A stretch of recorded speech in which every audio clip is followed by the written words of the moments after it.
नमस्कार, आप देख रहे हैं आवाज न्यूज और मैं हूं वीना सिंह। अंबिकापुर के मेडिकल कॉलेज अस्पताल में भर्ती एक महिला को रेफर किए जाने के बाद पुनः अस्पताल अधीक्षक के निर्देश पर अस्पताल में ही ऑपरेशन कर इलाज किए जाने का फैसला लिया गया है।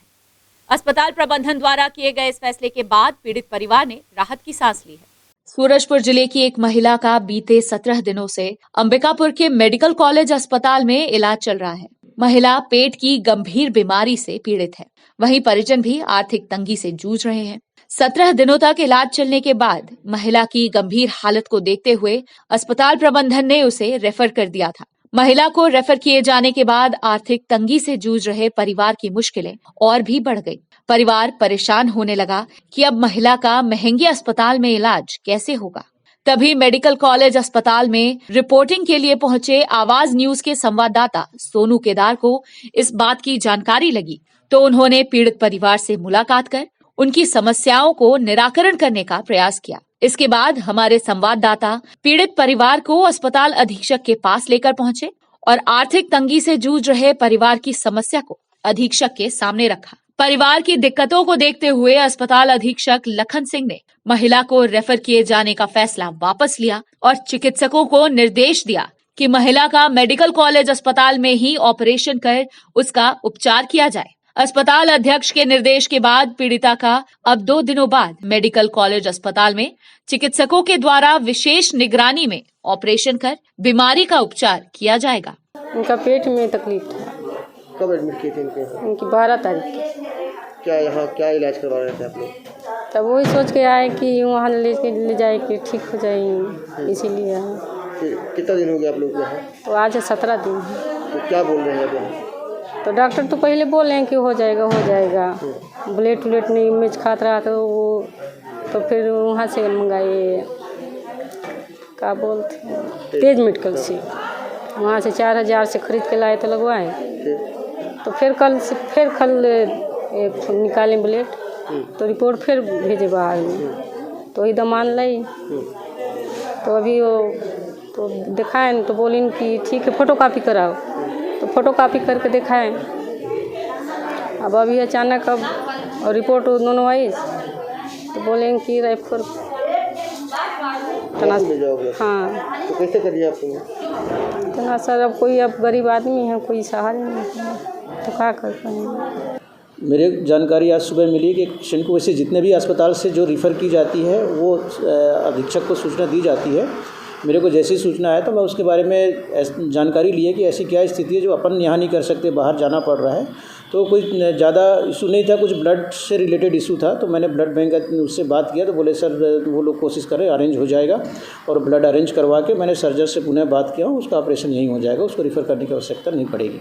नहीं, वो कुछ कम्युनिकेशन गैप रहा होगा, क्योंकि मैं सीधे उनके चिकित्सक जो इलाज करने वाले से बात किया हूँ और वो लोग एश्योर किए हैं उनके जो भी आवश्यकता होगी वो हम लोग यहीं पर उपलब्ध कराएंगे। क्योंकि वो बहुत गरीब है और वहाँ पर जा नहीं सकते, हम लोग पूरी कोशिश कर रहे हैं कि यदि आवश्यकता पड़ती है तो टीम बनाकर उसके यहीं पर ऑपरेशन करें। जब 13 एकड़ जमीन का मुआवजा उसके हकदार को न मिलकर किसी और को मिल जाए तो सोचिए उस व्यक्ति का क्या हाल होगा। ऐसा ही एक मामला मैनपाट में सामने आया है, जहां 13 एकड़ की जमीन का मुआवजा जमीन मालिक को न मिलकर किसी अन्य ग्रामीण को मिल गया है। अब पीड़ित ग्रामीण मुआवजे के लिए सरकारी दफ्तरों के चक्कर लगा रहा है। मैनपाट ब्लॉक के ग्राम पंचायत बरीमा में एक ऐसा मामला सामने आया है जहां एक ग्रामीण 13 एकड़ जमीन के मुआवजे के लिए पिछले 2 सालों से सरकारी दफ्तरों के चक्कर लगा रहा है, जबकि ग्रामीण के हक का मुआवजा किसी और ग्रामीण को आवंटित कर दिया गया है। दरअसल ये पूरा मामला ग्राम पंचायत बरीमा के मंचपारा गांव का है। मंचपारा निवासी धनेश राम की 13 एकड़ जमीन को 2 वर्ष पूर्व CMDC के द्वारा खदान के लिए लीज पर ले लिया गया था।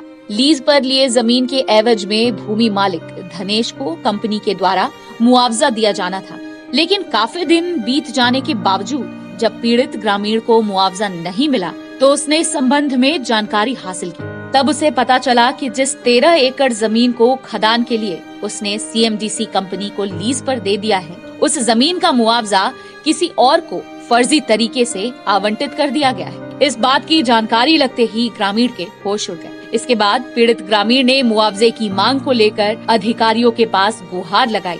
लेकिन अधिकारियों के पास अर्जी लगाने के बावजूद उसे कुछ हासिल नहीं हुआ। पीड़ित ग्रामीण की 13 एकड़ जमीन का सीएमडीसी भरपूर उपयोग कर रहा है। वहीं ग्रामीण अपने हक के लिए, मुआवजे के लिए बीते 2 सालों से सरकारी दफ्तरों के चक्कर लगा रहा है। यह किसी विडंबना से कम नहीं है कि किसी भोले भाले ग्रामीण की जमीन अधिग्रहण कर ली जाए और उसे हक का मुआवजा भी न मिले। और समस्या का हुई से कि मतलब मेरा मौजा सूची में मतलब नैहर राय का नाम जुड़ गया है, झनक राम का नाम जुड़ गया है, श्वेत राम का नाम जुड़ गया है, कुंवर राय का नाम जुड़ गया है, हमारा 2 ठो बहन है उसका नाम भी जुड़ गया है। मतलब हिस्सेदारी कर दिया है और मतलब ये 2 प्लाट का ज़मीन को हमारा को पैसा भगा दिया और मतलब 1 प्लाट का ज़मीन बाँचा है। आपके टोटल मतलब 13 एकड़ आसपास वो खदान में लीज में फंसा है। तो आपका हमारा 42 एकड़ खदान में मतलब फंसा है कि 13 एकड़ नहीं मिला है। कैसे नहीं मिल पाया? पता नहीं का किया इसके लिए आप? आपको हम खदान को भी रोक देखा और फिर आवेदन भी दे देखा, मतलब एसडीएम से भी जा देखा और फिर तहसीलदार से भी जा देखा। हो गया 2 साल। तो क्या लगता है, अब तो सुनवाई नहीं हो पाया आपका? सुनाई नहीं हो पाया ना। तो सरपंच इसके सचिव के पास कभी गए किसी बात को लेकर? इस बार तो इसको भी बताया लेकिन ये रहा कर देंगे ध्यान ऐसे कर रहा है। वही रामवाली हर गोट साहब झोनकना वाला जोड़ गए दी से मोजाला निकाल खाई से। कितना मुआवजा निकाल खाई से? 20 लाख। अच्छा, तो तुम्हारा कुछ मिली? नहीं दे। अच्छा, तो कैसे पता चले इसकी मुआवजा खाली से तुम्हारे? कोड़ी तही देखें पता चले। काला कोड़ी जमीन ला रोक लगाए देखें। एक बाद भी कोड़ दे। इसके बारे में मुआवजा के बारे में मेरे को पहले अच्छा जानकारी नहीं बताया था। अभी तो हमें भी अकबका गया था। अभी 2-3 दिन से हम लोग का बातचीत चल रहा था कि हम लोग कोर्ट केस करवा के चलो उसको लड़ भीड़ के मैं सहयोग करूँगा, मुआवजा को दिलवा देंगे कहा के वही बातचीत चल रहा था। तो इनका कहना है कि मेरा 42 एकड़ ज़मीन है, उसमें 13-14 एकड़ ज़मीन मेरा खदान लीज में फंसा है।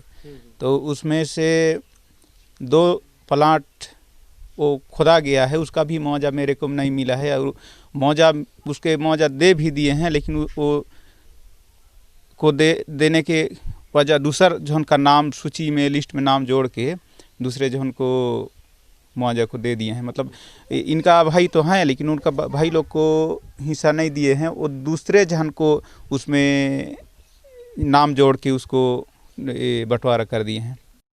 कोतवाली पुलिस ने सीसीटीवी फुटेज के आधार पर एक चोर को गिरफ्तार किया है। आरोपी के द्वारा लगभग 4 दिन पूर्व एटीएम को तोड़कर रुपए चोरी करने का प्रयास किया गया था, जिसके बाद से आरोपी फरार था और पुलिस उसकी तलाश कर रही थी। कोतवाली थाना क्षेत्र अंतर्गत लगभग 4 दिन पूर्व गुदरी चौक स्थित एसबीआई के एटीएम को तोड़कर एक अज्ञात चोर के द्वारा पैसा चोरी करने का प्रयास किया गया था, लेकिन अपने मंसूबों में नाकाम आरोपी पैसे तो नहीं चुरा सका, पर उसने एटीएम को बुरी तरह क्षति पहुंचाई और मौके से फरार हो गया। अज्ञात चोर का यह पूरा कारनामा एटीएम में लगे सीसीटीवी कैमरे में कैद हो गया था। वहीं इस घटना की शिकायत एटीएम प्रबंधन ने कोतवाली थाने में दर्ज कराई थी। इसके बाद कोतवाली पुलिस ने अज्ञात आरोपी के खिलाफ अपराध दर्ज कर उसकी तलाश शुरू कर दी थी। इसी बीच पुलिस की टीम ने सीसीटीवी फुटेज के आधार पर वारदात को अंजाम देने वाले गोधनपुर निवासी आशुतोष पांडे नाम के युवक को गिरफ्तार किया है। कोतवाली पुलिस ने आरोपी युवक को न्यायिक रिमांड में पेश कर उसे जेल भेज दिया है। जी, अभी 4 दिन पूर्व एटीएम तोड़फोड़ के मामले में बैंक कर्मचारी की लिखित आवेदन पे अज्ञात आरोपी के खिलाफ अपराध पंजीबद्ध किया गया था। विवेचना के दौरान सीसीटीवी फुटेज से अज्ञात आरोपी का फ़ोटो मिला था। उस फोटो के आधार पे आरोपी के पतासाजी की गई तो पता चला कि गोधनपुर निवासी आशुतोष पांडे का है। तो आशुतोष पांडे को तलब कर उसे पूछताछ किया गया, जो घटना स्वीकार किया और घटना में उपयोग में लाई गई स्कूटी को भी जब्त किया गया है और उसको गिरफ्तार कर न्यायिक रिमांड में न्यायालय पेश की जा रही है। सरगुजा जिले के बतौली धान खरीदी केंद्र में भारी अनियमितता देखने को मिल रही है। खरीदी केंद्र में लाखों क्विंटल धान जाम पड़ा है, जबकि धान का उठाव भी नहीं हो रहा है। वहीं समिति प्रबंधन किसानों को लूटने में लगा हुआ है। प्रशासनिक कसावट के बावजूद बतौली धान खरीदी केंद्र में समिति प्रबंधन के द्वारा किसानों को लूटा जा रहा है। कलेक्टर की चेतावनी का असर भी बतौली खरीदी केंद्र में देखने को नहीं मिल रहा है। समिति प्रबंधन के द्वारा किसानों से अधिक मात्रा में धान खरीदा जा रहा है। ऐसे में किसानों को प्रति बारदाना नुकसान उठाना पड़ रहा है। वहीं इस संबंध में समिति प्रबंधक के पास जवाब तक नहीं है और वे कुछ बोलने से साफ इनकार कर रहे हैं।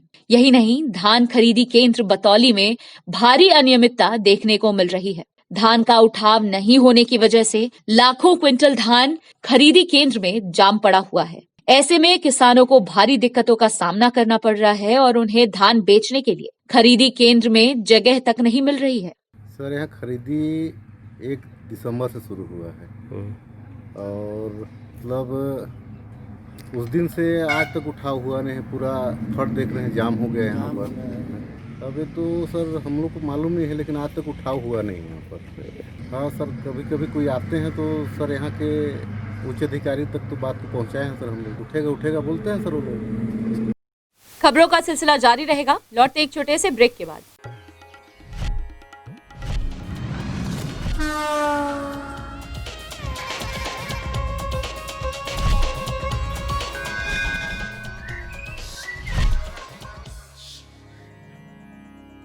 वीएम इंटरनेट सर्विस शहर का सबसे सस्ता high speed fibre internet service. 100 MBPS मात्र 700 रुपए में विद टैग। तो चाहे वर्क फ्रॉम होम हो या ऑनलाइन क्लास, याद रखें वीएम इंटरनेट सर्विस। अधिक जानकारी के लिए संपर्क करें Vande Mahamaya cable network. VM internet service, Alaknanda complex, प्रथम तल, अग्रसेन चौक, अंबिकापुर, सरगुजा। Mobile number 9111785555 7440765555।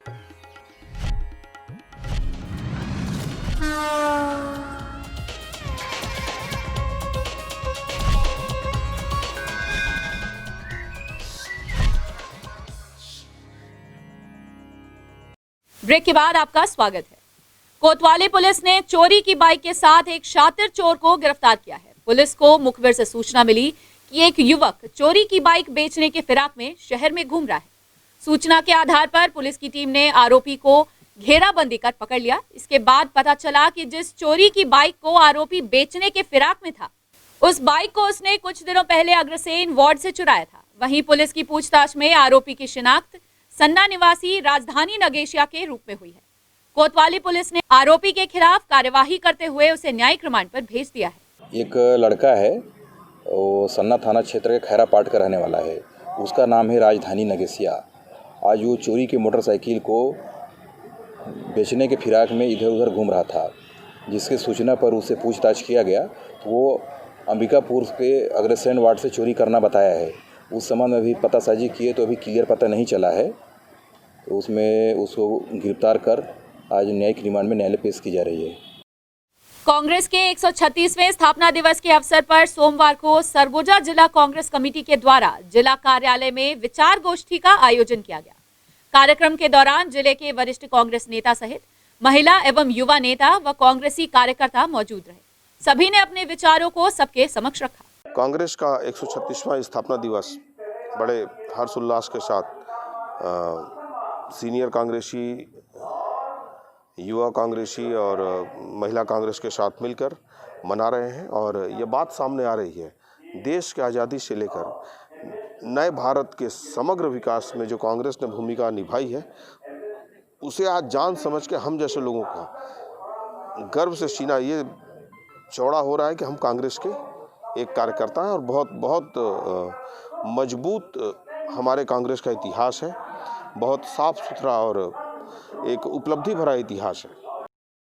सूरजपुर जिले की खड़गवा पुलिस ने युवती की हत्या के आरोप में आरोपी प्रेमी को गिरफ्तार किया है।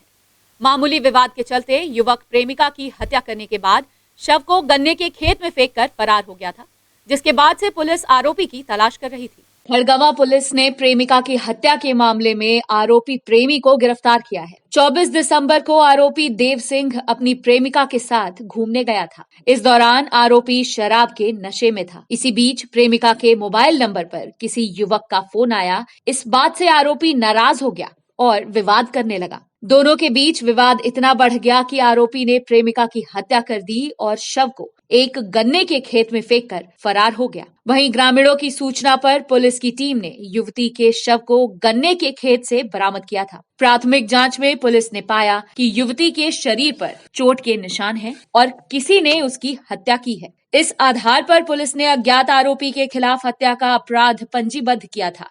इसी बीच पुलिस को सूचना मिली कि घटना के बाद से आरोपी प्रेमी घर से फरार है। पुलिस की टीम ने मुखबिर की सूचना के आधार पर आरोपी युवक को धर दबोचा और जब उससे पुलिस ने पूछताछ की तो उसने प्रेमिका की हत्या करने का गुनाह कबूल किया। वहीं पुलिस ने आरोपी युवक को न्यायिक रिमांड में पेश कर उसे जेल भेज दिया। थी कि एक महिला की डेड बॉडी केरता शक्कर कारखाने के पीछे खेत में पड़ी हुई है।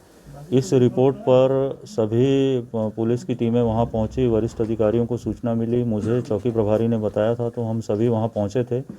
हमने साथ ही एफएसएल के वरिष्ठ वैज्ञानिक डॉक्टर सिंह और हमारे जो डॉग स्क्वाड हैं मुकेश, और उनको सबको हमने घटनास्थल पर बुलाया था। घटनास्थल पर हम जाकर देखे तो एक महिला जो 42 से 45 वर्ष की थी, उस समय तक अज्ञात थी। बाद में व्हाट्सएप के माध्यम से जब उसका फ़ोटो सर्कुलेट किया गया तो उसकी पहचान पविता तिग्गा के रूप में ग्राम मानपुर के रूप में हुई और उसके पश्चात उसके परिजनों ने वहां घटनास्थल पर जो जानकारी दी और घटनास्थल पर जो साक्ष्य मिले उनके आधार पे हम लोगों ने 4 टीम बना के विवेचना की और प्रारंभिक शक जो हो रहा था महिला के कथित प्रेमी देवा गोड़ पंपापुर के ऊपर था। हम प्रथम दिन से ही उससे पूछताछ करने का प्रयास कर रहे थे, लेकिन वो पुलिस को गुमराह कर रहा था। अंततः कल उसने अपना जो अपराध स्वीकार कर लिया। एक गुमराह करने के दृष्टिकोण से उसने महिला के अंग वस्त्रों को एक तरफ महिला के बॉडी से 20 मीटर दूर फेंक दिया, लेकिन लगातार 3 दिन की पूछताछ में इसने कल अंततः अपना अपराध स्वीकार कर लिया। सूरजपुर में प्रस्तावित जिला कांग्रेस कार्यालय भवन अधर में है। भूमि पूजन हुए 4 महीने का वक्त गुजर गया, लेकिन भवन निर्माण के लिए कांग्रेसी अब तक नींव तक नहीं रख सके हैं। सूरजपुर जिले में 20 अगस्त 2020 को लगभग 13,000 स्क्वायर फीट में प्रस्तावित जिला कांग्रेस कार्यालय राजीव भवन का भूमि पूजन राहुल गांधी के द्वारा ऑनलाइन किया गया था। वहीं सर्वधर्म के अनुयायियों की मौजूदगी में पूजा अर्चना कर भवन की आधारशिला रखी गई थी। इस दौरान विधायक खेलसाय सिंह, संसदीय सचिव पारसनाथ राजवाड़े व जिला अध्यक्ष भगवती राजवाड़े सहित जिला कांग्रेस कमेटी के पदाधिकारी एवं कार्यकर्ताओं ने हिस्सा लिया था। भूमि पूजन के दौरान जिला कांग्रेस कमेटी ने तय किया था कि 1 साल के भीतर ही 20 अगस्त 2021 को कांग्रेस भवन को तैयार कर उद्घाटन कर दिया जाएगा। भवन निर्माण के लिए कांग्रेस नेताओं व कार्यकर्ताओं ने लाखों का चंदा भी दिया था, लेकिन भूमि पूजन हुए 4 महीने बीत गए। बावजूद इसके कांग्रेसियों ने भवन की नींव तक नहीं रखी है। इससे अंदाजा लगाया जा सकता है कि कांग्रेसियों के दावे खोखले साबित होंगे और 1 वर्ष के भीतर जिला कांग्रेस कार्यालय का निर्माण भी नहीं हो सकेगा। वहीं जिला कांग्रेस प्रवक्ता RK ओझा का कहना है कि बारिश की वजह से काम शुरू नहीं हो सका। जल्द ही निर्माण कार्य शुरू करवाया जाएगा और आने वाले साल में जिला कांग्रेस भवन का उद्घाटन भी किया जाएगा। क्या है कि ये बारिश का मौसम था और वहाँ पर जो ज़मीन हमें अलाट हुई है वो गहराई वाली ज़मीन है, तो मौसम के सूखने का इंतज़ार था और चूंकि अभी धान की फसल आ गई है तो इस वजह से लेबर और मिस्त्री सब जो हैं धान की फसल में व्यस्त हैं। नए साल में ये मान के चलिए जनवरी में हमारा काम शुरू हो जाएगा और निश्चित रूप से 20 अगस्त 2021 को हम उसका उद्घाटन करेंगे। बुलेटिन में फिलहाल सिर्फ इतना ही। शहर से जुड़ी खबरों के लिए देखते रहिए आवाज न्यूज।